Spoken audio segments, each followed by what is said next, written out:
to embrace that freedom. Obviously, the Cypriot hospitality is something that it was a draw card for me for many years as a South African Cypriot. But I think that was the turning point for me, growing up in South Africa and realizing, yes, our parents have given us the best, they've painted the perfect picture, but there is a system that we need to fight. And do we fight it or do we accept it? So I said, well, look, whatever you tell me, I will never mention your name, but I will mention your story. So think about it. And not only if you've got a story to share that will also act as a voice for a lot of other women that have experienced stories similar to yours, please let's get the word out. So I was putting on my journalist story hat. is someone else's survival guide. Exactly. So she phoned me about a week later, completely different tone of voice. I didn't even recognize her, to be honest. And she said to me, I'd like to meet with you again, but please don't come to my house. I'd like you to come to another house in Nicosia. Welcome back to Hotel Talk, and today I have the most exciting episode planned ever. For, I won't say the first time, but definitely the tables are going to turn in this particular episode because the gentleman with me today usually is the one doing the interviewing. So it's going to be a lot of fun now to be the person being interviewed. We go back a long way. His name is Paul Lambis. A lot of you will know him as the host of Culture Scope, which is very, very popular. And he's also a senior editor for the Cyprus Mail, as well as being an author and so much more. My goodness, documentaries. The list goes on. So Paul is going to have to tell us all about that himself. Well, Farah, thank you so much, first and foremost, for having me on your show. It's a brilliant, brilliant podcast. Thank you so much. And I think it's just it's exactly what we need, and what a wonderful concept. And thanks again for inviting me on your show. Of course, we do go back, way back. And I feel at home here whenever I walk through your doors at the St. Raphael. I don't know whether it's because I've interviewed about 90% of my guests. So many. I love it. At the Tower or at the St. Raphael. But the vibe here is just so nice, and it just feels like home every time I walk through the store. So thank you again, It's a pleasure. I was laughing with you recently. I mean, the first time that we met, or let's say heard of each other, and it just goes to show the power of social media, was way back when LinkedIn was quite a static, boring platform. And I'm sure it was LinkedIn that I saw that, and how we were connected, or it popped up, I have no idea, that you were a Cypriot living in Cyprus, having been brought up somewhere else, and you'd written a book called Where is Home? And my goodness, does that apply to so many people, myself included, who were mixed cultures. We grew up in different places. And I was like, wow, I've got to get this book, and I really want to support people who do these endeavors. So I messaged you. That's right. And I remember you saying, yeah, I'll drop off the copy of the book. And it was like really early days. And I've still got that book with a lovely we're going message. way back to 2011. Yeah. That's and then after that, imagine we became friends. So, and everyone, this is part of the reason that I started this podcast, is really to highlight what hotels do for so many people, how they bring people together, how they're a point in the community where so many people meet. And Paul is an example of that, because you interview people here, you come here, you filmed videos here, you've done so much. So. Well, the hotel itself, Farah, it's a wonderful venue. I mean, a lot of people seem to think that it's just, holiday. Yeah, beds. That's it. Yeah, but where you sleep. It goes beyond that. And the thing is, it's the perfect place. Aside from the fact that we've got this coffee culture industry going on at the moment, it's still the most focused place to come and meet someone, to discuss business, to discuss social, and also to pick up on what's going on in Cyprus. Because at the end of the day, we do know that tourism is the main industry on the island, but at the end of the day, you'll only get to see it at face value when you are at a hotel. And for me personally, as I mentioned before, the St. Raphael it feels like home, but it's also a symbol of what Cyprus's tourism industry is all about.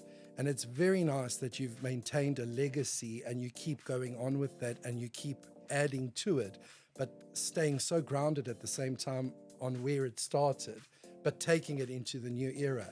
And it's just such a breath of fresh air to walk through those doors, like I said to you in the beginning.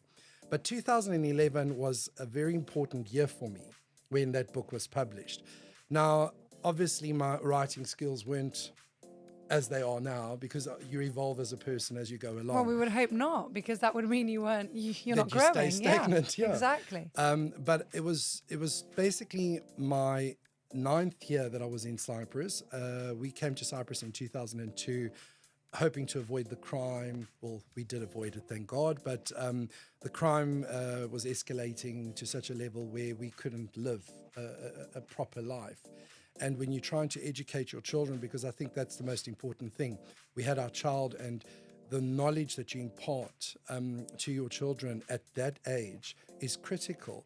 So you're either going to tell them to be free spirits and creative and embrace every opportunity that's presented to them, or you're going to tell them to lock your doors and hide behind a huge cage, because at the end of the day, we all lived like lions in cages in South Africa. You built up this huge entertainment system at home so that you don't venture beyond the borders. But it was a wonderful step for us to come to Cyprus, to embrace that freedom. Obviously, the Cypriot hospitality is something that it was a draw card for me for many years as a South African Cypriot. But I was still trying to find myself in Cyprus, and it took a good 8 years before that near-fatal accident that I had, which was in Bafos. It was a Friday. I was going to pick up my son from school. To cut a long story short, it ended up being a 6-month journey in hospital and another 6 months at home trying to walk. And then I think at the end of the day, we all get caught up in this rat race, and you need to take one step back and just reevaluate, reassess. And I think for me, the turning point was lying in bed and thinking, what's the next step? And a friend of mine actually suggested that I write down my experiences because it could help somebody else. But then I thought, just writing the whole experience and the whole journey to recovery, it needs to go back to the beginning. And then you realize, where is home? Now I'm in Cyprus, but it could have been South Africa. For somebody, it could be the UK, which is my other go-to place. And I'm trying to find myself, where is home, but internally as a person, but also physically where I am. And I've realized one thing this whole journey has taught me is that as long as you surround yourself with people that are positive, that people encourage, that people that motivate, and people that also introduce new ideas so that you can constantly expand your mindset and not stay limited and confined within a specific space, that's home. And that's something I take with me. And COVID was another example that also taught us, well, it was encouraging us to isolate, stay at home. But from COVID, that's what gave birth to Culture Scope, because we could still connect. The power of social media, as you mentioned. And it was a wonderful opportunity to see what other people are doing in this world and how they are contributing. And it doesn't make a difference whether you're a celebrity or you're just the average Joe on the street. Everybody has a role to play. And in this huge, beautiful universe that we live in, everybody's connected. And that day that you reached out to me and said, I'd like your book, who would have thought that would have mushroomed into the relationship that we have now? You're one of my closest friends, a person that I look up to, an inspiration. I mean, it's also, let's put it, it's not easy being in a male-dominated industry and trying to have a voice. And yet Farah is doing that. And not only that, you're branching out into whether it's your club and whether it's the vegan recipes that you're sharing and this whole outlook that you have, and you're imparting that on your children. I think that is paving the way for a generation that is more controlled, more, focused, which is very important. And at the moment, I'm seeing a lot of examples, especially with the people that I interview, where some of their children are heading. And I keep drawing on you as an inspiration, as an example, because I think you're doing a wonderful job. So, thank you so much, Paul. That's really very, very kind of you. So I want to go back to the beginning, like really the beginning. Okay. I know we've touched on it, but you grew up in South Africa, but let's talk about where you were born, the influence your parents had on you, the surroundings.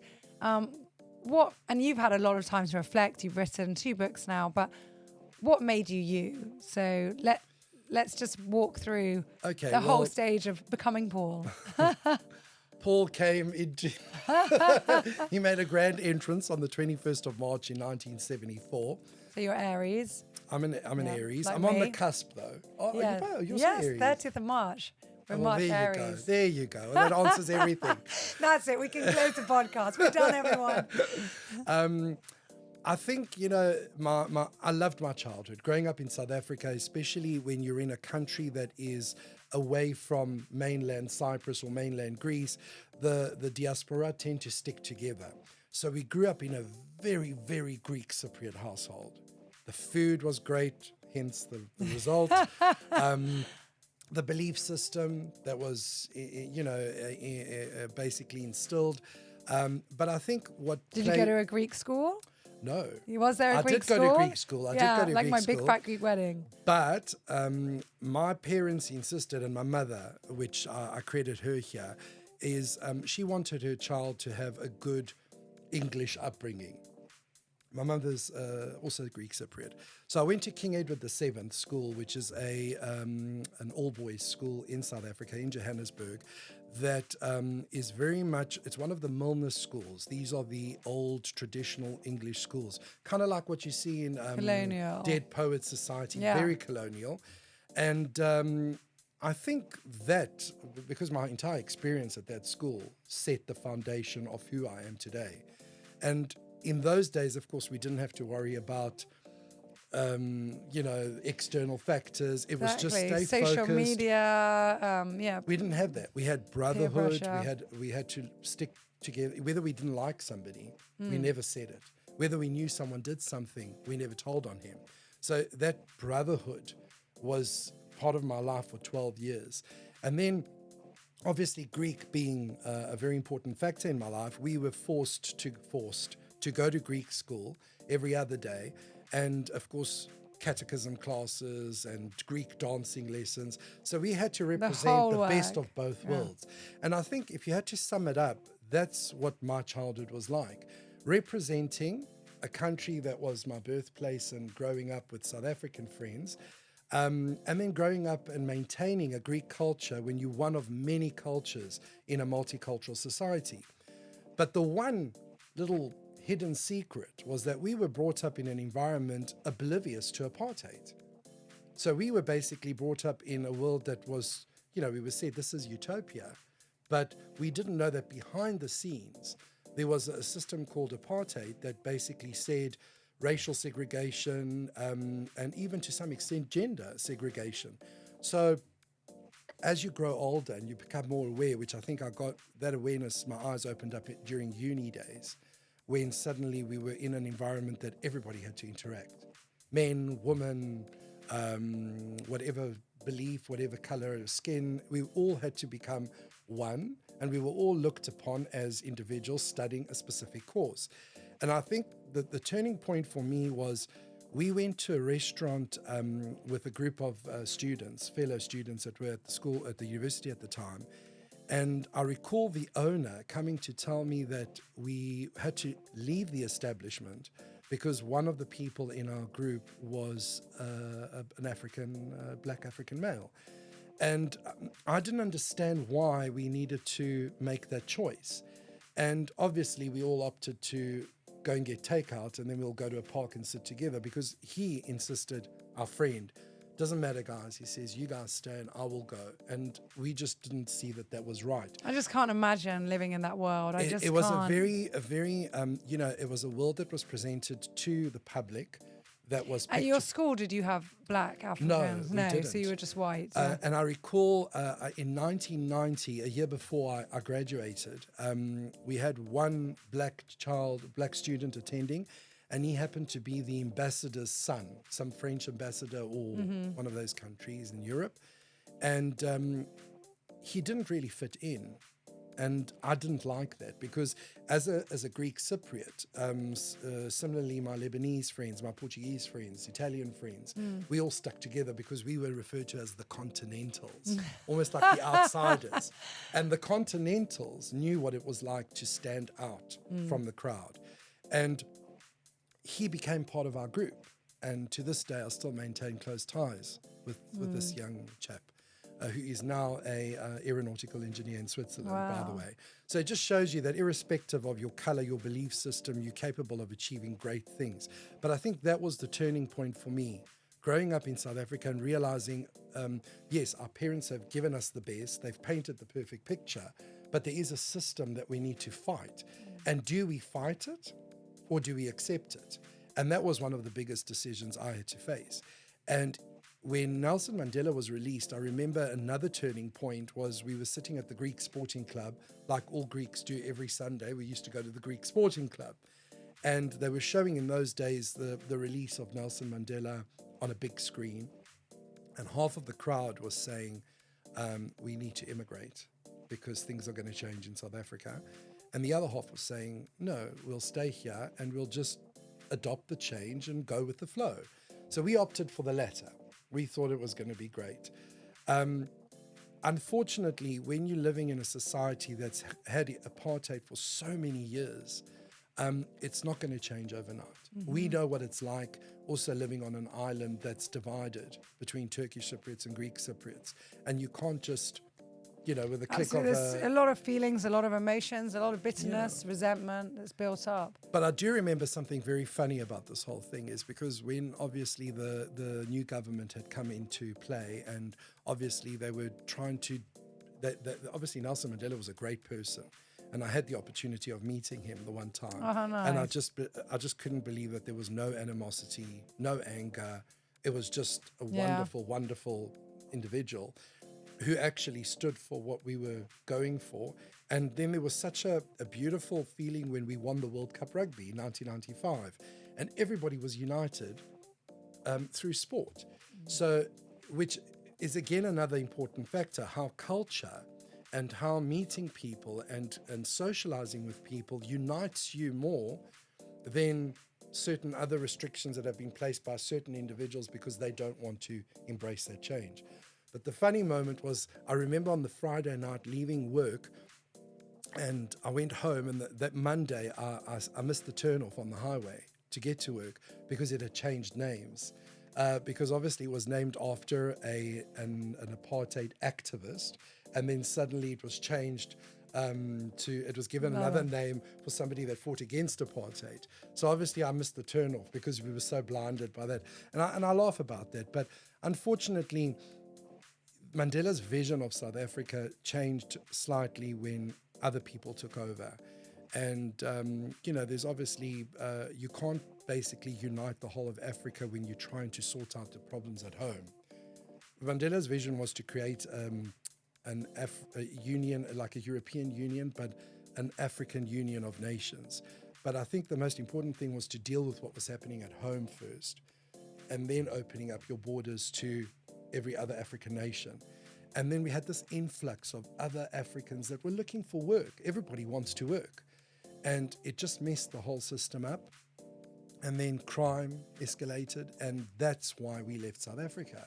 So I think the things that define me are many. It's my Greek my Greek ancestry, my English upbringing, my experiences with the political system in South Africa, and of course the crime, which all came together and led me to Cyprus. Led you back home. Yeah, you know, and it was just so wonderful to stand there at Petra de Romeu and just feel that this whole journey that we've done is only chapter 1. Now it's the second phase of the journey. And I could say after the accident, it's now the 3rd phase. And then after COVID, 4th phase. So you go through many, many chapters in life. And everybody has the potential to write their story. And I would love to read it because everybody, you take one thing from everybody, one positive thing. And that's the one thing I like asking people is what motivates you to get up in the morning? What's your motto? What's your belief system? For you, it means, living a certain way of life. The other person, it means leaving a legacy behind and working towards that legacy. But if you take all that positive, those positive facts, if you gather them and put them together, you're the wealthiest person on this planet. That's what we should be looking for, is how to bring out the best in people and not what's for my own benefit. Absolutely. I couldn't agree more. I want to talk a bit about your mum because I had the pleasure of meeting your mother, and you came to a brunch recently, and it's very apparent that you really care about women's rights, especially with what you've just said now, with everyone's rights in their beliefs and their choice in life. But I think you were inspired to care so much for women because of your mummy. Absolutely. And so can you tell us a bit about that and the influence she played? I think both my mother and my grandmother have played a pivotal role in my upbringing. It's first of all, growing up in a male-dominated society, and especially in a culture where women are expected to be subservient. I didn't like that. I must be honest, even though I was also brought up in a very British school that was said that, that men have this right and men have to do that and men have to stand for this. At the end of the day, I didn't like what it was doing to my mom, because she also had just as much right to take off her slippers, lie on the couch and watch TV. But while we were watching TV and entertaining ourselves, she was in the kitchen washing up, slaving away. And when we went to help, it was expected that children do not help in the kitchen, which I disagree with that. I think my mother played a very big part in my life because she encouraged me to look at women from her perspective. And because she didn't have a voice, she encouraged me to help women find that voice.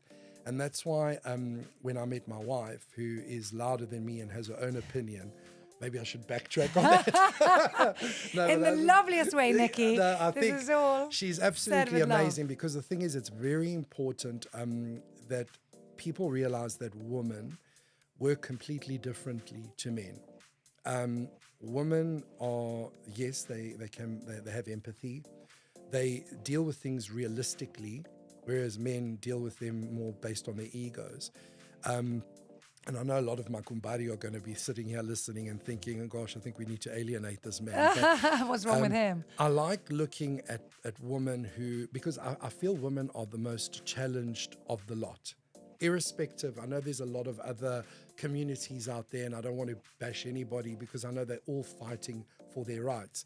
But I think women are the ones that are they're not looked upon correctly. And especially when you're talking about 2023, and if you even want to, I don't want to go into politics, but you look at our political system where you have 2 or 3 women in power that actually have a say, and that's ridiculous. That's why I look at also through my theatrical productions, because... And even then they get bullied or they get criticised, or what they say isn't taken into account as much as what they wore.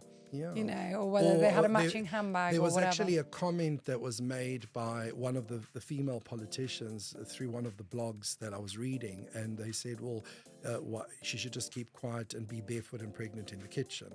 And I actually... Somebody said that? Yes, and I reported that quote, because, that statement, because I felt that, you're ignorant... okay, I don't want to... say the expletives, but at the end of the day, it's just that ignorance. And I see it a lot in Cyprus, I have to be honest, and not only with women. It's again, it brings me back to the point of how you train your children. My son, at one stage, we went to one of the main athletic stores here in Cyprus to purchase some clothing for myself, and he was standing next to me, and when we were in the queue, another cashier decided to open up, and she basically, nodded towards me and said, come over here, I'll serve you. And the woman, the guy behind me and his daughter made a comment about my weight. And they said, look at the fat person, how fast he's running so that he can make the payment and get out of here. And I pretended that I didn't hear the comment, because you do get bullied also for being an overweight individual in Cyprus. And then I thought, you know what, if I don't say anything, my son that's standing right next to me is going to think that it's okay. And also, where does he get off by mocking somebody that he doesn't even know what chapter in my life you're walking in on? I mean, you don't know that I've gone through an accident, that I'm immobile, I'm gone through steroids and treatments, and a lot of people have their own struggles. If you focus on your own struggle, the world will be a better place. And reach out to people on how they can help you become a better person, how they can help you you know, recover or be part of that process. Just be positive. So Like, throw love out there and they kindness. mocked, they laughed, they looked at me, and then on the way out, I turned around and I said to him, first of all, I do speak Greek. I understand Greek. First of all, it's my first language here now, where it was my second language in South Africa. And I said to him, what you're doing now is you should apologize to your daughter and tell her that this is not the way you should judge people. And he apologized then in front of his daughter, but I'm sure they must have laughed it off afterwards.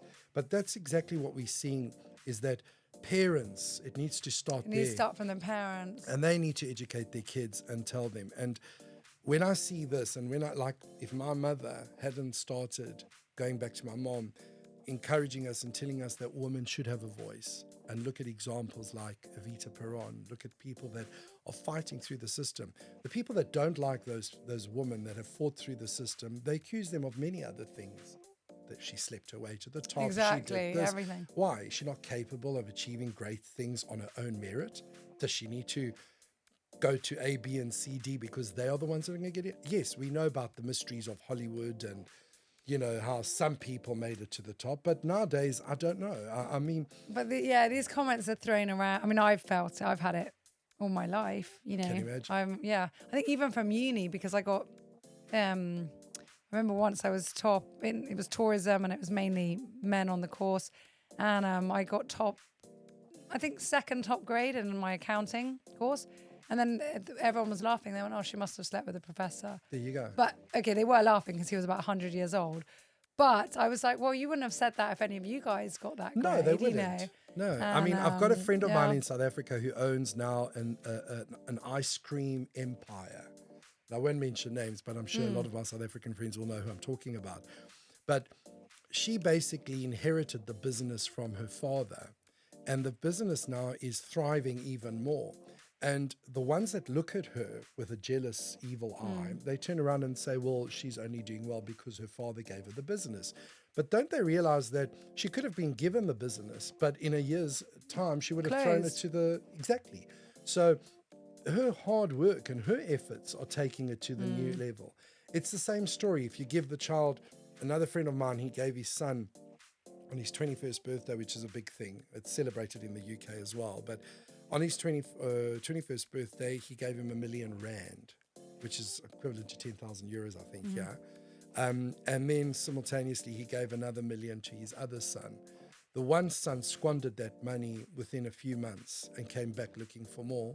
The other son took that money and opened up a restaurant business, which is now one of the most successful business chains in South Africa. So it's up to the individual. And that can be applied not just for money, but for knowledge, for opportunities, for networking, for so much more. Exactly. And that's why I credit my mom and I credit my gran, because the two of them were a team. And I thought that there's a lot of things going on in this world. And if I'm given the talent or the ability to showcase them through theatre or film or interview them and bring to the fore the efforts of what these individuals are doing, then it's my role and my obligation to do so, as first of all, to say thank you to my mother and to my grandmother for what they've instilled in me and my belief system, to my wife who stands by me, because had it not been for my wife when I had my accident, I don't think I would be where I am today, because, you know, there was that whole pity party, everybody coming and saying shame and Paul's not going to walk again. When she would come home from work, she would say, get up and walk. And I'm not feeling sorry for you. And when you manifest something, or when you're thinking positively, or when you're thinking, when you I have can, that cheerleader next to you. And that's exactly what Maria Callas said. I can and I will, watch me. Those were the lines she lived by. And that's why I decided, okay, well, there's a trilogy of plays, 3 plays that I've written, based on 3 people that have really influenced my life in one way or another from a cultural perspective, because I love culture. And I think culture is what unites us all. And one of them, of course, was Melina Mercuri, who was the first. I mean, she went from a thriving acting career. She nearly won an Oscar, but she lost it to Elizabeth Taylor for Never on a Sunday. But she decided to give up her acting career and fight for what was happening in Greece at the time, and then obviously an advocate for the return of the Parthenon marbles back to Greece. And she was the first female minister of culture in Europe. So for me, that's power all the way. And I needed to bring her life to the 21st century, show people what's going on and what happened. And that was the one part of the play. The second part is the life of Mikis Theodorakis, who I'm also infatuated with this man's music, but how he used his music to communicate certain messages. Some may disagree with the messages he was communicating, some may agree, but at the end of the day, it's art. And the third one is obviously Maria Callas. And obviously when people look at Maria Callas, they think, yes, soprano, depressed, the forgotten love of Aristotle Onassis, but she was so much more. That woman, what she did, which is obviously going to be revealed in an upcoming play of mine. So we've decided to go to Callas now, and we're going to be releasing Callas towards the end of this year with one of Cyprus's greatest sopranos. Wow. And we've been invited to showcase Callas in New York next year and Chicago. So we're going to be going there next year and then bringing it back to Cyprus. So that's why I like using theatre and culture and art to communicate messages, not just accepting it. The artist paints a picture, but the picture says 1,000 words. It means something for you. It means something for me. Art, culture, what we're doing now is just beautiful. You know, it's exchanging ideas. And again, you know, it's when you sit down comfortably to talk to somebody. I mean, I was interviewing you initially for the resort, and then I didn't realize that there were so many other chapters in your world that needed to also come out. I mean, you've done amazing things with what you're doing, and you're encouraging sustainability, which is something unheard of at the moment. It's still very... Cyprus, we're quite far behind. We're very far behind. Yeah. Unfortunately. That's what I said when we got our lovely award for sustainability, and when I won, I said, but it's a win for everyone. Of course it is. And actually, I want people to copy, and I want people to do better than me, and I want people to, you know, expand and study it more. Well, it's good that you think better. that way, Farah, because this is what you want. You want people to copy. Yeah, and I want people to do better. Yeah. And I want someone else to, you know, and then if they do something better, then you'll take theirs. And then exactly, and we all just, you know, get that energy off each other. So tell us a little bit about, so you've got Culture Scope, and now you've also started a podcast, which is pulling, I love it that it's these short snippets. Guys, if you have not already tuned in and subscribed to the talk shows with Paul Lambis, the chat shows, you've got to do it. I love it because it's small, it's 6 minutes, you're in a car, you're brushing your teeth, whatever, you can just listen, and it's like the highlights of all these interviews. Yes. And it's just perfect. So how did that come about? Why did you decide to do that?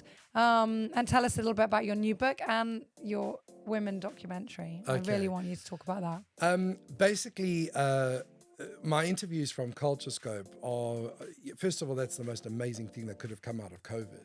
Because I remember at the time, I was chatting to Frida, who is another powerhouse, the CEO of the Cyprus Mail. Yeah, she's lovely. And she said to me, could you do something that would help people, you know, entertain people during COVID? So I said to her, Frida, I've got another idea, but I want to showcase Cyprus because the tower was open. The hotel was closed, but the tower was open, and that was we had residential. I know, and I reached out to you, and you said, okay, why not? So for me, that's why this is such an important place. And when I spoke to Frida about it, I said, I want to do something different, and I also want to showcase things and areas and people of Cyprus that are contributing to Cyprus as a country. It doesn't mean that, not necessarily from an economic point of view, but are contributing to our cultural identity, and not only internally, externally. And she gave me the creative freedom to do whatever I wanted. And I said, I'm going to call it Culture Scope because it's putting focus on culture. And the whole journeys and the whole point of the exercise is also to unearth those hidden gems in Cyprus. Because when you talk to people about Cyprus, they'll say Petra Toromiou, Tombs of the Kings, Limassol, the next Dubai, Colossi. The usual little statements that you get from the uneducated. That's the way I see it. So you need to educate people that we have hidden caves, hidden churches, what they stand for. We've got cultural movements that are happening in Cyprus that people are unaware of. We've got people that are, they look at you at face value and they think, oh, Farah, St. Raphael Resort and Marina. But beyond Farah, there's your sustainability, your books, veganism, your recipes, your club. That's why there's a lot of things that people are doing that are contributing to our cultural, makeup. Yeah, and core. people don't know. So I thought initially I'm going to start showcasing all those things, and then it became one interview after the other, highlighting the film industry of Cyprus, from Sopranos to people that are across the pond or in America that are basically sitting there every day living and breathing Cyprus, and we don't know anything about them. Because I do agree that the government of Cyprus is doing a phenomenal job as best as they know how. And I'm not going to get into politics, but I still feel that we're not promoting Cyprus enough abroad, and we're not doing the right thing about promoting Cyprus. Cyprus is more than just what you see in the top 10 TripAdvisor. It's beyond that. So you need to basically say to people, when you come to Cyprus, not only do you get to see A, B, C, and D, but you can also meet this guy who's producing this, that guy that's producing that. A lot of people don't know that Leonardo da Vinci was inspired about the lace in Lefkada, and that part of the Last Supper, the painting, the actual tablecloth that's in that painting is based on the lace designs of our beautiful little grannies in Lefkada. So a lot of people are not aware of things like that. They're not aware of the missionary routes of the Apostle Paul and Barnabas, and all the way through to Salamu, where you've got these sacred olive trees that are standing thousands of years old. And there's beautiful routes that people can follow and picnic on these sites. So there's a lot of hidden treasures, and I wanted to unearth all of those. It's so important. I know definitely Cyprus Dios would be so happy to hear that. He's been on this podcast as well, our Deputy Minister of Tourism. I saw that. And he was talking about these things, about the village life, about the true essence and experience of Cyprus, and that we must all bring that back to the forefront. Of course. So, that's the most important thing. And the nature trails, I mean, amazing. Oh, wow. And that's all been done under this ministry. So well, it's great. I think especially the agro-tourism part is amazing. And I remember when we used to come on holiday in the 80s, and how I yearn for that old Cyprus. And, I've basically taken the list of the colorful villages of Cyprus, and we've decided with my wife that we're going to go out whenever we've got a free chance, and we're going to visit these villages.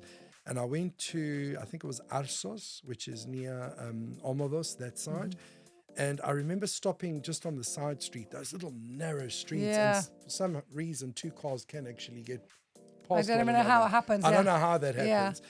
And then this old granny opens her door, and I shouldn't say old granny, this granny opened her door, and she goes, do you want guluria? I just made them. And that smell that was coming out.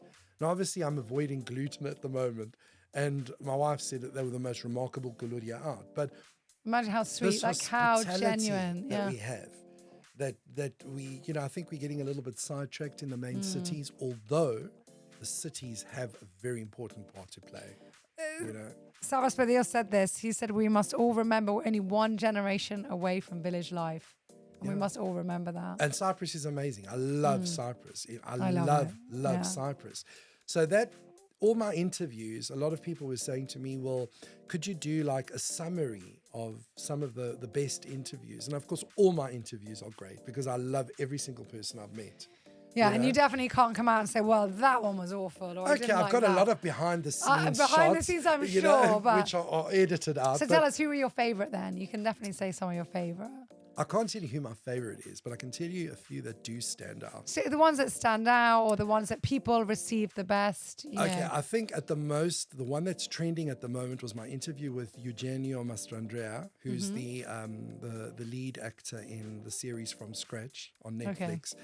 The reason why I connected him, you might say, what does he have to do with Cyprus? Well, first of all, what encouraged me to reach out to him was that, number one, it was trending number one on Netflix in Cyprus. But his performance was so close to home. And, because I had a friend that I lost to cancer. And I just wanted to reach out to him and ask him what it was like. And then we discovered through the actual, after 25 emails that were sent back and forth, and I finally got the interview with Eugenio, that he studied ancient Greek, he's obsessed with Cyprus and Greece, and that he will be coming out soon. So obviously, I think for me, that was one of the interviews that stood out. And of course, Hauser, who we planning in the future to bring to Cyprus, he was just so eager to embrace the Cypriot culture.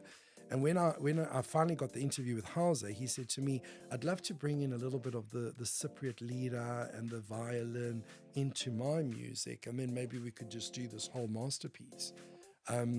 But like I said, like the ones that stand out the most, those are the ones that are trending. But there are a few interviews, and I think I'd have to say the one with Leah Hadjiadamo, who was Evagoras Palikaridis' girlfriend, and her story, which you can check it out on my YouTube and on the podcast. Unbelievable story, how she had to say goodbye to one of Cyprus's fallen heroes.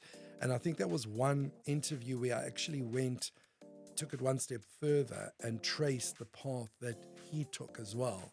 And I went up to the imprisoned graves in Nicosia and went through down to the gallows and had a look, because I felt that in order for me to convey the story correctly and to put Leah's documentary out there, I needed to also know what Evagora went through from his side. And I know a lot of people say, well, he was this and he was that and it was okay. I don't look at that. I look at the story, this tragic love story. And there's a woman now who's sitting in her late 80s and she's reflecting on Evagoras Palikaridis, one of Cyprus's national heroes. And then she opens out his correspondence, his letters, and his book where he wrote poems. And I was actually physically holding the books and the letters that Evagoras Palikaridis wrote. I think that's one of the moments that stands out for me. But having said that, and I know I'm talking a lot, there's a lot of other interviews that I have interviewed people, and I just felt that they didn't contribute to anything, and I haven't aired them. So there are some people out there that you can understand where they're coming from, and I want to put out the interviews. I've interviewed about 180 people so far, and I want to put out the interviews that will also encourage action, that someone will take something and inspire them to move forward. And that the listeners, it was worth their time and they'll gain from it. It was worth, I have the same, because I do get quite a lot of people now that ask to come on this podcast. And I say no. Even if they're known people or they're achieved X, Y, or Z, if I feel that the story behind it, or if they're not willing to be authentic, because a lot of people, it's just to kind of advertise what they've done and the ego is going to come in, and it's not really something that's going to add value. I'd rather have FD here, let's say our housekeeper, who's got an amazing story, and she was a single mom to 3 children, and she works 3 jobs, and she did so much. And I think anybody who listens to that podcast, that you'll never leave a hotel room the same again. You'll never view a housemaid the same again. That's what I'm saying, Farah, is that these are the stories that also need to be brought to light. Yep. At the end of the day, I also see it that if somebody I'm interviewing starts with I know exactly where it's headed. Yeah. And I can say that 10% of those interviews that are the ones that I haven't aired start with I. But then when they start with, well, what do you want to know? You know, that humility, even with famous artists. I mean, Hauser was speaking to me and he says to me, you better not say this on air, but I told him I will. He was speaking to me with casual shorts on and, and a nice top. And he was talking casually from his farmhouse in Croatia. And, at the end of the day, that's why I insist on, I want it to be a casual, at face value conversation. Real, authentic and real. So tell us a little bit, because you've got a new book out, and I really want you to tell us about 74. 74. Okay. My goodness. That's the big one. That's the big one. I've been working on 74 since 2013, actually 2012. Basically, the idea originated when my son came home, and I had seen him lining up all these little army figures on the floor. And he was flicking the one side to the other. And I won't tell you who the one side was and who the other side was. And that upset me, because the thing is, I don't like to encourage anger and war, even though And animosity, or it's very much a part of our daily lives, and we're hearing left, right, and center what's going on. But I was filming in Scarino at the time for Sigma, and we were doing a pilot episode, which I had written a series called Iko Yenyakavari, which is based on an overweight family man. And it's not only the weight of the person physically, it's the physical burden that he has from the whole family, because the son's a homosexual and he's trying to break out that he is, and he hasn't come out yet, and the daughter's an emo and she's trying to just fit in, and everybody's trying to find their path in this family. I love it. Did it air? No, it didn't air, but the idea, once we were filming and we actually did the pilot episode there, something happened. I think it was July, and then we were talking about the 74 invasion. And I spoke to all the other actors there, Cypriot actors, and I said to them, is there anything about 74 that's been done in English? And apart from one or two documentaries that are out there and by very famous maybe BBC or BBC, I said, I'm looking at a full-length feature or a theatrical production. And at the time, I was more focused on the theatre side, because I thought I'm going to do a piece on 74, but I just need to find out the angle and showcase it. So initially at the time, the idea of focusing on the woman of Cyprus didn't even come across. It didn't even enter my mind. So what I did is I reached out to a lot of refugees, a lot of the mayors of the occupied towns that are based in Nicosia. And they were very, receptive. And they said, come along, Paul, here, we'll give you a list of the names and people that you can contact that are willing to speak. And I went around interviewing a lot of people, and I was hearing the same story. The men went out, they fought, they were heroes. We've lost this, we've lost that. Sad stories, but the same story. And I thought, well, I came home and I looked at all my notes and I said, out of all these interviews, and there must have been about 60 or 70 of them, the story is the same. So where's the angle? It's just basically, it's going to also be perceived that someone's just crying about their fate. So I went and I interviewed this couple in Nicosia, and I realized from the body language of the wife that she had her own story to tell, because you could see when a couple sit, they either sit towards one another. Her body language was left, he was right. So I thought there's something there. She wants to communicate something. So as I left, I gave her my card and I said, well, if it's possible and you do remember a story that you'd like to share, please give me a call, and please. And she obviously couldn't say this all she in couldn't front of say it in his, front of her husband. Yeah. So she says to me, I don't have anything to say. Very, defensive. Whatever my husband said, he said it. I don't have anything to say. I said, well, look, whatever you tell me, I will never mention your name, but I will mention your story. So think about it. And not only if you've got a story to share that will also act as a voice for a lot of other women that have experienced stories similar to yours, please let's get the word out. So I was putting on my journalist Someone's story hat. is someone else's survival guide. Exactly. So she phoned me about a week later, completely different tone of voice. I didn't even recognize her, to be honest.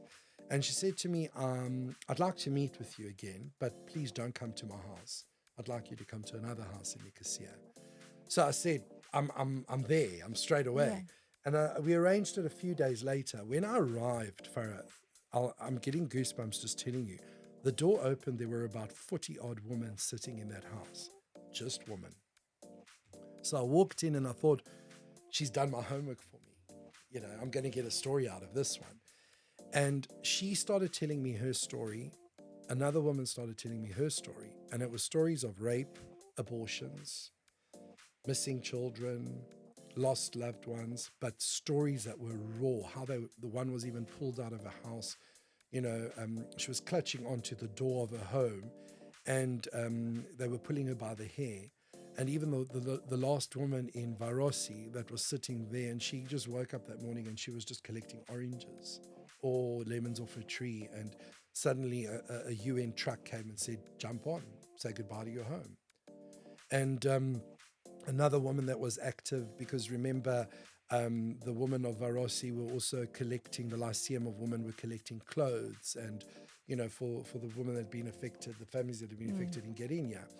And the thing is, why it struck a chord was that I'm not painting a picture that I'm a refugee, but I kind of left South Africa Because you had to. because I had to, not because I wanted to, but I could sell my home, pack my belongings, and bring whatever I wanted to bring. I've closed a chapter, even though there's still family there. I feel my chapter has closed there. These people woke up one morning, were having breakfast, and then suddenly that was it. So what I got out of those stories, there were women from Kerinia, women from Morfu, women from Amohosto, women from, there were even Turkish Cypriots there, which I liked. I remember you telling me, so these women, the Greek Cypriots, had kept in touch with Yes, Turkish they're Cypriots. still friends. And then they'd asked them to come to this meeting where gathering. you thought you were just going to this random woman's house, let's say, to Correct. meet a woman that you'd met, one woman, Just and maybe one you woman. thought the other one would be there. And then there were 40 women from both sides There were more than 40 women. wanting to share their story. So and probably so desperate to find someone who will listen to them, because the husbands, again, we go back to ego. Well, we did this. It was all about us. And your role is just to be quiet. That's why I think it's very important to wake up in the morning and don't accept things at face value. Ask people how they are, because there is a story. Everybody's got a story to tell. And it's something maybe journalism taught you even more of, how to listen, how to search. I think first of all, the first story that started was how a woman had to, which if we've got time, I can quickly share it. Yeah, please do. She was basically getting married on that day in Gerinia. And she woke up that morning, and because at that time, her Turkish Cypriot friend, they were told that they had to live apart. They were living in separate areas. She met her best friend in the fields on the morning of her wedding. And it was early morning. I think it wasn't even sunrise yet. And her mother had sewn her wedding dress. Her father had passed away. And her mother sewed the wedding dress. And she also sewed a dress for her best friend as a bridesmaid, but her best friend couldn't be at the wedding. So they met, and she came to wish her friend, and she said good luck and everything. And they had a very warm relationship. And she gave her the dress, and she said, I want you, even though you can't wear it tonight at my wedding, I want you to have it, because in my heart, you really are one of my bridesmaids. And when they were embracing each other in the fields, she said that they looked up and they looked all these balloons in the sky. And she says, the girl that was going to get married said, look how nice, God sent balloons to decorate the sky. And of course, those were the paratroopers. And when they were telling me the story, it was such an emotional story that I looked at it and I could actually picture it on screen. Well, you're telling me and I can picture it. But her story so doesn't emotional. end there. The girls parted ways because obviously there was this burst of gunfire. And she ran back to the house, and of course her mother was gone, was missing. And that's when she came face to face with a Turkish trooper, and he raped her, unfortunately. And her story takes on a few other levels throughout the production. So basically what happened is, when I looked at all these stories... Sorry, this is a true story. True story. All the stories are true. But when I was listening to all their stories, and similarly to the men, I found that the woman from Gerinia had a similar story. The woman from Varosi had another one. And I decided at that point I was going to separate and create 4 characters to the production and name them after the towns that are under occupation. Because even the Turkish Cypriots, even though they're living in the north, they still feel occupied. So I liked that angle. So from all of these, so you interviewed more than 40 ladies at that time, and probably more since. And then from that, you took all their stories and you've written this play. Yes, so I merged them into 4 yeah. characters. And each character, the protagonists, represent the town under occupation. So it was originally written as a theatrical production, which we staged in Cyprus in 2013.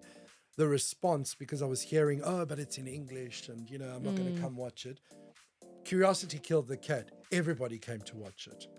And they all felt the same way when they left the production, they couldn't breathe from the stories that they heard. And it was a proper full-scale production with actors from Cyprus. There was even one scene similar to a movie where you show a transition of events that play out in a movie. And I used a beautiful choreographed piece of dancers to actually showcase various events in history. And when the production finished, they all came up to me and they said, I can't breathe from what you've just shown us. And of course, it was very well received. And what changed for me was when a Turkish Cypriot journalist came to watch it in Nicosia. And she said to me, I wish you could take this production to the north because it's so unbiased. It shows both sides of the story. Obviously, we touch on a few events that led to the division because people need to understand why the Turkish Cypriots and the Greek Cypriots are no longer, And basically, it was just so brutal, but I didn't want to hide behind that brutality. And I didn't want to turn around and say that everything is just honey and milk. It's not.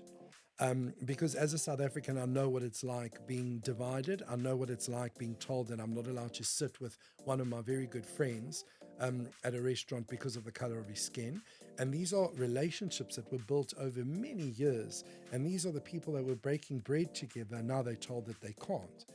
And that the other one's the enemy and the other one's bad and we should fight them. And so I said to the journalist, I'd love to bring it to the north, but I think they're going to kill me if I have to stage this production there. So she says, well, then make it a film. And that's when it dawned on me. And I said, maybe I should rewrite the script, take a bit of the feedback that I got, because obviously one or two of them, the people that had seen the production that are very close to me, that are from the West End, they said to me, remove any reference to politics and just make it about the human suffering and the consequences of war on women and children and men, but primarily the women and children of Cyprus. So I decided to do just that. So it's not a movie about who fired the first shot. It's about the consequences on both sides of the fence and what war does to people. And who really suffers. Who really suffers. So I wrote the script. It was there. And then I thought, what do I do with it? So as you know, many of the scripts that I've written, I submitted it to the Screenwriters Guild of Greece. I registered it at the Vault in the UK, the Great Britain Writers Guild, and of course in the Screenwriters Society in Hollywood. So basically what you do is you register the script so that you can get a registration number so that nobody can copy your idea. Because we do live in a society where people like to mirror another one's. Absolutely. So I left it at that, Farah. And then a few months later, I was working actually on Melina after that. I get a call from one of the studios in Hollywood that had actually seen this and read the script. And I was fortunate because when you lodge a script into the vaults that they call them, they get filed alphabetically. And mine's 74. So as a number, it shifts right up to the top. So it was one of the scripts that they read.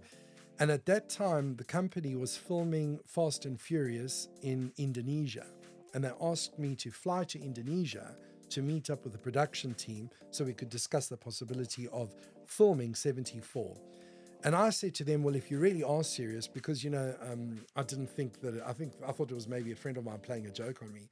So I said to them, well, if you're serious about the film, come to Cyprus, because you're going to be able to see what I'm talking about, a flag on a mountain, the propaganda there, the divided capital, the last divided capital, and what it's like for people throwing flowers over the fence to say hello to their friends.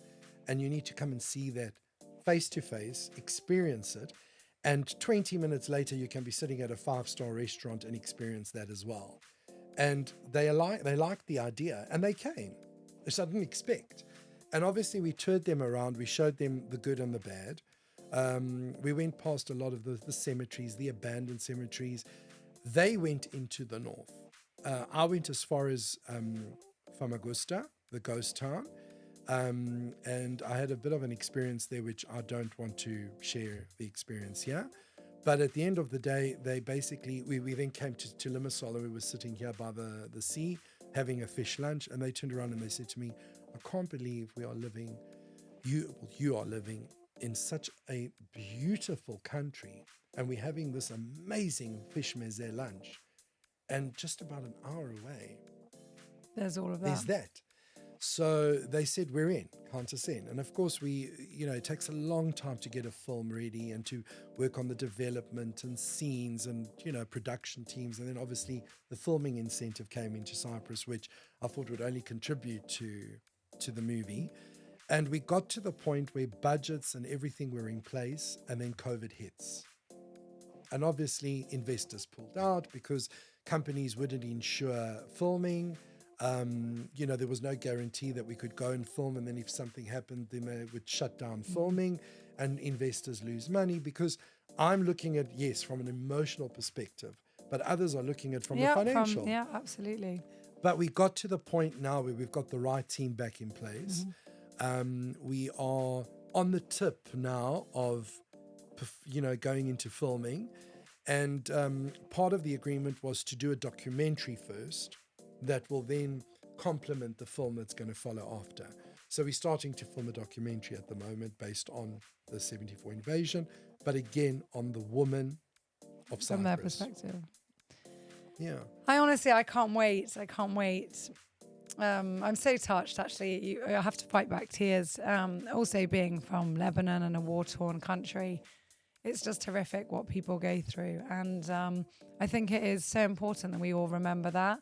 And we don't want to relive people's pain. And it's quite difficult, I think, for so many people who are empathic, because many people can take that on themselves so much that they end up destroying their own lives. And that's not the purpose of that. But just like history and learning about the Second World War, or any other atrocity that's happened in our history, we must learn about it, and we must make sure it doesn't happen again, and we must move forward. And I thank you for all your there's one little story which I can just briefly touch on.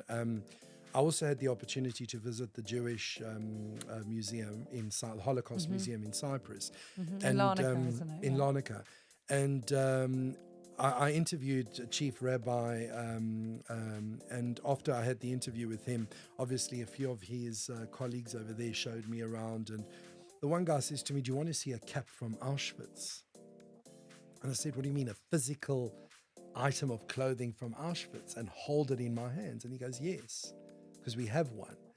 And he pulled it out, he brought it out, and he actually allowed me to touch this A cap, like a Jewish cap. What they were wearing in the concentration camps. Oh, the black and white, yeah. The blue and white stripes. Yeah. And it was obviously very dirty. There were a few blood stains on it. But when I was holding this cap in my hands, the connection that you feel, emotional connection, in that moment you forget about whether you're Greek Cypriot, whether they are Jewish, whether you are German, or whatever the case may be, and you realize that it's that little cap, that item of clothing that was worn by a prisoner who had, again, his own story to tell. And we're sitting in 2022 when I interviewed him, and I'm holding this cap, and all those stories and emotions come flooding in. Who doesn't have that? I think we all have that ability to forgive and love. Don't forget, learn from the past. But it's similar to what you're seeing on TikTok at the moment. There's a lot of people going out that are saying, "Oh, I'm so glad things have happened like that in Turkey." I know, it's horrific. And it's They're just shocking. not human. It's and shocking. You're seeing children that are being pulled out of the rubble, and you're saying, tomorrow that could be fathers you. holding the hands of them. Come on. I think we're all born kind. I think we're all born vegan as well. And I think we're all born innately kind and good. And I think it's society and bitter people, jaded people with their own stories. There are reasons why they've turned out like that, but they then impart those negative feelings, vibes, whatever you want to call it, on the next generation. And I think, unfortunately, many people then grow up also in their own time and in their own turn, bitter and angry and confused. And I think it's a learned trait, and I think it's so sad, and I think it's amazing, going back to what you said at the beginning of the interview, how people, and hopefully COVID did give that to a lot of people, that internal reflection time, that downtime, that time at home. Because a lot of people run away from their homes, literally meaning every day. They go to work, they go out, they drink, they laugh, they socialize, they're whatever. And they're just running away from really who they are. And I think that internal reflection is so important, and to connect back to the child within, who is that kind soul, who wouldn't hurt another person, who doesn't want to call a guy fat in a queue. Exactly. Or, and possibly when they do reflect, they don't want their children to grow up in that world. So, but it does take a lot of courage to look at yourself in the mirror, metaphorically and really. It's and one of the hardest things you can do, Yeah. Farah. But the thing is, you know what? When you look at yourself in the mirror, make the decision on your own to love what you see. Don't make that decision make based yourself on better. what society is and telling make yourself you. better. Exactly. Yeah. That's why I wrote the book Odd One Out, because I felt that you need to go up again. And in that book, there's just various scenarios. It's a whacked out book. It's just crazy. Some people might feel that there's no structure in it, but the people, all these stories are intertwined. But they're people that are, the one that understands, like, for example, my mother, bless her, but you have a child that's has a tendency to be obese. Cook healthy for the child. Yeah. Don't encourage Let them fat eat as meat. much as they want, but don't give them 5 hamburgers. Or just say that, fine, on the Sunday you can have a treat when we all go out or whatever the case is. But try and instill a healthy way of life. Or you see someone... But they're just doing their best. And that's the thing. And evolutionarily, that's the right word, yeah. In evolution, that's the main point. She's doing a better job than her mother did before her. But you need to assess the situation. It's like you're not going to put diesel in a car that functions on petrol, or you're not going to put petrol in a car that functions on electricity. Yes, and there's no one size fits all. Exactly. You've got to, and you see that when you have several children or different parts of your team, employees, whatever it is, you've got to adapt, and adaptability is key. Yeah. And then we move forward. I'll it won't be the last part of but towards the end of this podcast, my now 9-year-old child, but she was probably about 6 or 7 when she said this, Yasmina, who you know, my husband and I were in the car, and we drove past a house that's quite ostentatious, and we made a comment about it looking quite palatial, and we laughed. And no one else was in the car. It was just us. We weren't being mean, or we didn't perceive ourselves as being mean at that moment. And our young child was sitting at the back, and she said, Mummy, Daddy, don't laugh at that house. You shouldn't laugh at that house. And I said, you're absolutely right, Yasmina Moore. We would never tease someone, and we would never be mean to someone about that. It's just, we're just now in a car, and it's only Mummy and Daddy. And she said, it doesn't matter. That house is someone else's dream. It might not be your dream. That's true. But that's someone else's dream, and you should never laugh at somebody else's dream. And she was only 6 or 7, and I still remember that until now. It makes me emotional. And I just said, you know what? You learn from your children. I said, Yasmina, you're right. And, and she was, it goes deeper than that. Don't put that out there. Even if you just think it, don't, retrain your mind. Farah. I mean, we left South Africa. We had a very nice home. We were very comfortable. And we came to Cyprus, but then obviously with the rand and the euro and the pound in those days exchange, you couldn't get what you could get for your rands in South Africa. But we opted to invest in our lifestyle, and even if it meant a smaller home, and and a lot of our friends used to come from South Africa and go, "Oh my goodness, you live in such a small home." Yes, I know, but my back garden is the sea. What more do I want? Exactly. In 5 minutes, I'm at the beach. I'm having a nice time. I'm enjoying. And to come back to the point, I think in my case, my family was born with a souvlaki or a chef d'Italia in their mouth, not vegan, because I don't think this family is vegan at all. Even though we try and encourage a healthier way of life. Yeah. And I've shared some of your recipes to my mom, and I said this and this. She says, well, I'm going to eat that. Your father won't, because he wants his meat. Yeah. It is. But then you have that, and then you have just a smaller portion of meat. And then slowly people start feeling healthier and happier. And well, I told you, I'm following your plan. Yeah. And the thing is, I can't look at meat now. Yeah, in the same way. Once it clicks, I might have fish. I might have a little bit of chicken, because I did, shy away at one point, and then I came back. Yeah. But I'm not as obsessed as I was. Yeah. And it's more on making healthy choices. I've eliminated dairy. I drink Well oat milk done. or almond, or I'm trying and to find the healthier options. Yeah, and it's a journey. It's not overnight. It is a journey, and enjoy it. And the thing is, you wake up with a positive mindset. I know not Yes. every day is the hills are a sound with live with the sound of music. We all have our challenges, and there are days we Absolutely. get out of bed and we think, "I wish I could stay."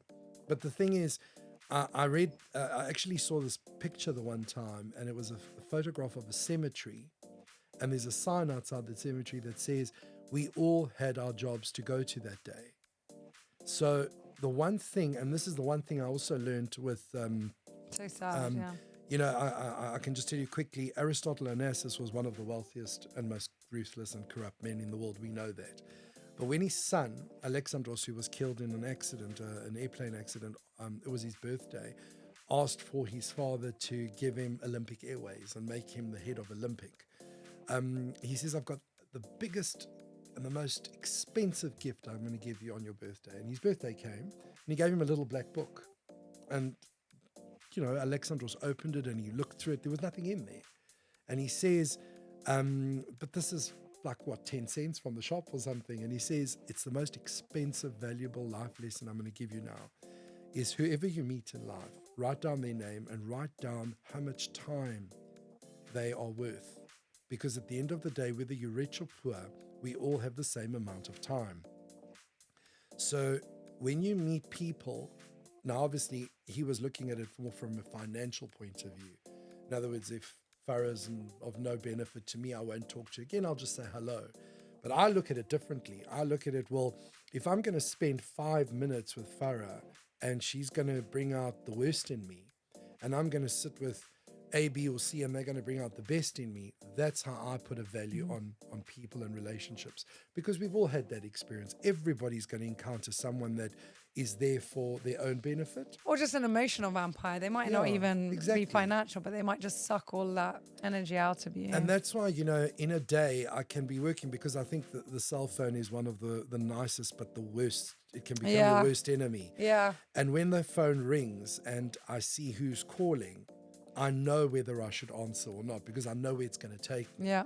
So when Farah phones, you're in my list of top speed people dial. to speed dial, because I'm always phoning you. I need to come and interview someone. But that's what I'm saying, is that in life you need to constantly reassess, and you've got to wake up in the morning and say, "I'm okay, I'm all right." Because if you first of all, if you find fault with yourself, everything else will be. And you have to start with being kind to yourself and being forgiving to yourself. Yeah. Paul, I love that. Right, last bonus question. Please pick out any question. I'll pick up that Okay. one. Okay. So this is from our team. I don't know who has asked this, but let's see.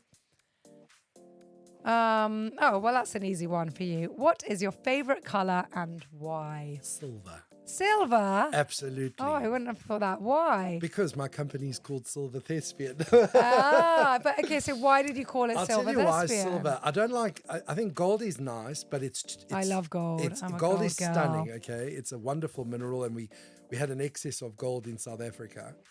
But I find that silver is the in between, and I want to be in the middle. I don't want to be no extreme. Yeah. I want to be friends with copper and bronze and gold. So put me in the middle. I'm silver. I just love the color. It just brings out. Makes you happy. Makes me happy. Silver. I love that. What a nice note to end on. Paul, thank you so much. We wish you all the best, and I cannot wait for 74 to come out. I can't wait either. There's a lot of exciting things that are planned. We've signed up already with an A-list actress, which I can't say, but all right, we'll find out. Everybody follow Paul on all social media. It's an exciting journey. We've got a lot of people involved, a lot of people that we've interviewed in the past that are going to hopefully jump back on the project if their schedules permit. But I just feel that we're living in an exciting time. It's very, very risky at the moment if you fall into the wrong trap. But I think that goes in every era that we live through. We just need to embrace the positivity and be kind to one another. Kindness is key. That's our motto at St. Raphael, radiate kindness. That's it. It's our hashtag. Yeah. Thank you, Paul. And it shows. Thank you so much for inviting me onto your talk show. I think you're doing an amazing job. And just keep going, Farah, because you are an inspiration to a lot of people.